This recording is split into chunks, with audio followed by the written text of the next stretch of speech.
On Monday, the Atlanta City Council approved a measure to eliminate jail time as a penalty for marijuana possession. Will Athens be the next city in Georgia to decriminalize? And what about bail reform, inmate labor, and an oversight board for the police?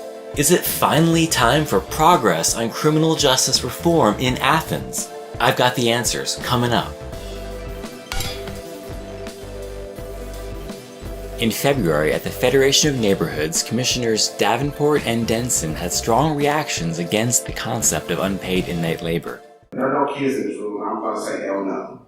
That's inhumane. That's slavery. To me, it's disgusting. It makes me so angry that we can accept this. There's only 5 states still that do $0, no compensation inmate labor programs. Every one of those states is in the south of the Mason-Dixon line.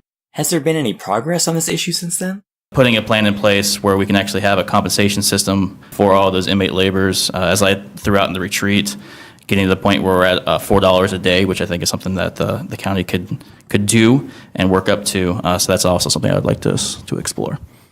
I can tell you with certainty that $4 a day is not what Tim had in mind. It sounds like there was some pushback, both from other members of the commission and from staff. Even with the full support of the commission, the county might not be able to easily afford more right now without raising property taxes. Athens is getting $3.8 million a year in free labor from inmates.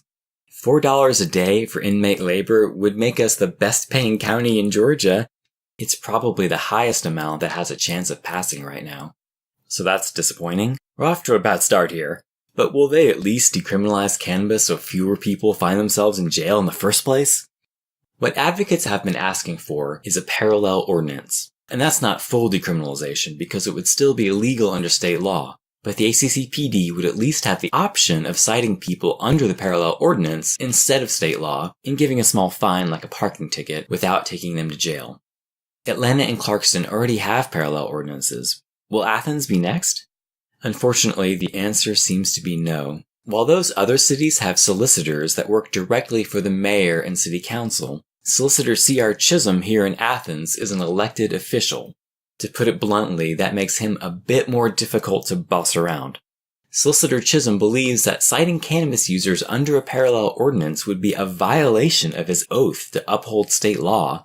And even if such an ordinance passed the commission, he has stated that he would refuse to go along with it and would continue charging people under the harsher state law. Just FYI, Solicitor Chisholm was elected last May for a 4-year term with 100% of the vote. But I mean, who knew solicitor was even important? Not me. We live and learn, I guess, right? Okay, well, as you might imagine, that took the wind out of the commission's sails to pass a parallel ordinance, at least for now. On the plus side, Solicitor Chisholm was open to expanding pretrial diversion for all misdemeanor cannabis arrests, as well as shoplifting, so that's progress. It will keep some people out of jail, so I don't want to pretend that there's nothing but bad news here. But they'd still have to complete community service, be monitored by a probation officer, and pay a significant fine. So that's far from ideal. Now let's check in on the bail reform efforts. First, I should say that I think the main problem with this work session was the judges and other officials from the court system controlling the flow of the meeting and doing most of the talking. Commissioners didn't talk much to each other about changes they wanted to make to the system. Mostly they had to sit and listen as court officials told them about things that were already underway. So what are some of those things? So as we look into our next steps on the criminal justice system, one of the things that we can look at, piggybacking on where some of the state-based reforms left off, is to revise our current bond schedule with increasing the number of offenses that might be eligible for an OR release. That's called an own recognizance. Basically somebody being released on their own good faith to show back up for court and to deal with their issue. We can increase the use of citations in lieu of arrests, again, for those 5 or 6 misdemeanor offenses that now can be issued by citation.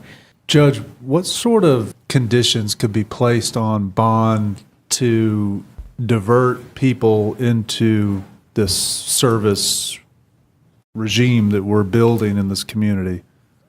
Judges can set whatever conditions we want, just about. and it's the follow through. How do we make sure it's actually happening? And that's where we have the holes, and that's where can we get a more consistent kind of local reentry process where we either have releases or we have a case manager that can provide that information to the court, and we can really check up on that. Because that, from arraignment to appearance in court, in my court, is usually 30 to 45 days. So that's a big time period where a lot of bad things can happen. Right.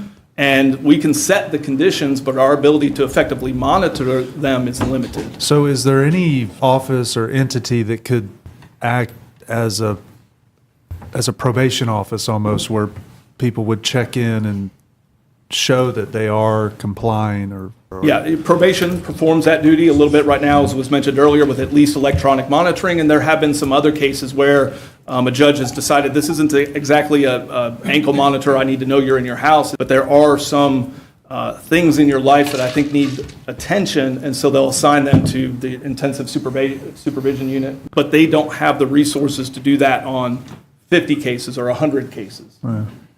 For just the non-electronic monitoring.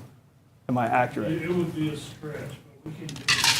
So we do utilize that, but you really have to figure out, is this the one case I need to do it on? Because I might not be able to do it for another week or two, and it's something that would need some resources to beef that up. It sounds like they'll be expanding use of own recognizance, or OR bonds, which is bail reform to an extent. It means that the accused are released on their own recognizance, and they don't have to pay cash bail. But the courts need to make sure that those accused are following whatever conditions the judge set for their release, and that they'll show back up for their court date without money being on the line. The court's officials think that ankle monitors, probation officers, and assigning caseworkers to check in on the accused and get them to court will allow judges to use own recognizance bonds more. They'll also roll out a system for sending automated phone calls, emails, and text messages to improve people's chances of showing up for trial. While I feel that these reforms are positive, it's not really fair to ask people to pay for their own monitoring before they've even been convicted of a crime. And even with these reforms, some cash bail will still be required in local courts. The Commission can pass an ordinance to end cash bail entirely for violating ACC code at least, and it may be better to write this into law so we can be sure it will happen. Commissioner Denson is again leading the way here, asking for the end of cash bail to be voted on by the Commission. It appears that Mayor Girtz will allow the vote, which is great. It couldn't hurt though if you'd like to tell him your thoughts on this issue. I'll keep you informed as this progresses. One last comment about criminal justice reform. I was expecting Mariah Parker's Criminal Justice Coordinating Committee idea to be discussed at this work session, but unfortunately it seems to have slipped through the cracks. The Athens Anti-Discrimination movement will attend the next Mayor and Commission voting meeting, which is April the 2nd at 6 p.m. And they'll be asking for a Citizens Advisory Board, which is very similar, I believe, to what Commissioner Parker had in mind. You might want to join them.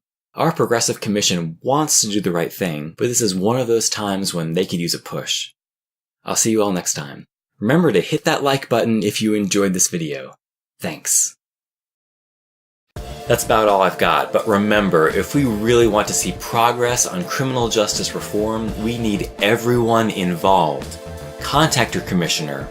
Even better, show up at the April 2nd voting session at City Hall. The work session I covered in this video was really disappointing. These are tough issues, and if there's going to be any progress at all, it'll be because the people demanded it.